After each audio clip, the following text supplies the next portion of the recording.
Well, Democrats in the state House, Republicans in the state Senate continue to pass legislation they know is unacceptable to the other chamber and have no chance of becoming law. The most recent example this week, an election reform bill full of Democratic priorities that ignored the GOP's biggest request.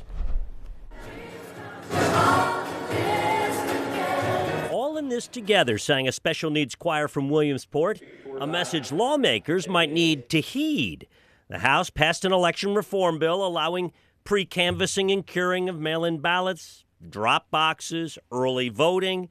The most powerful Democrats sponsored it. House Bill 1396 is a common-sense measure to improve the way Pennsylvania conducts our elections. But it didn't have voter ID and didn't get a single Republican vote. We're working on the voter ID bill. Republican Tom Mahaffey's House Bill 771 would require an ID to vote, but expands what's acceptable. You can bring in a utility bill, different forms of identification from all parts of government, federal, state, county government. The bill would also let those without an ID sign an affidavit with penalties for those who falsify. If you don't have anything or you refuse to sign the affidavit, then you got to vote provisionally.